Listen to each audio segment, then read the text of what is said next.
எல்லாரும் 5 திருமணம் 6 திருமணம் செய்து கொண்டாங்க.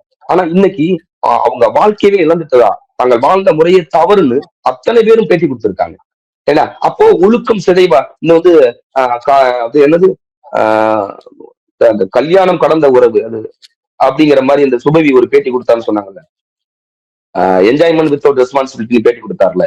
இந்த மாதிரி அருவருப்பான ஒரு ஒரு ஒரு நோக்கத்தை இந்த தமிழ் சமூகத்துக்கு கடத்தன பெரியாரிய திராவிட இயக்கங்கள் வெக்கப்படணும். நீங்க ஒரு சமூகத்தை எப்பொழுதுமே ஒரு சமூகத்துக்கும் அந்த தலைவர்கள் நல்லதான் கத்துக் கொடுக்கணுங்க. அதுதான் தலைவன். தலைவன் என்பவன் நல்லதான் கத்துக் கொடுக்கணும். என்ன அப்போ இவர்கள் எல்லாம் தவறான விஷயங்களை கத்துக் கொடுத்து ஒரு ஒரு ஒரு ஒரு குரூரமான சமூகத்தை கட்டமைச்சு முடிச்சிருக்காங்க.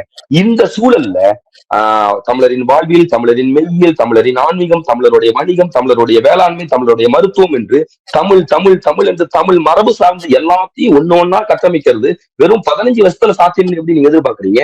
800 ஆண்டு காலமா சிதைக்கப்பட்டது.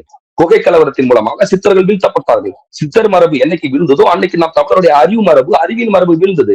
இப்படி இது நீண்ட கால இலக்குகளோடு மீண்டும் மீட்டுருவாக்கம் செய்ய வேண்டிய வேலை. இதை நம்ம மெல்ல மெல்ல செஞ்சுட்டு வரோம். அதை தேர்தல் வசதியும் செய்யறோம், தேர்தல் கடந்தும் செய்யறோம். சரியா? இது இது வேற இலக்கு. இது வேற இலக்கு நம்ம நகர்ந்துட்டு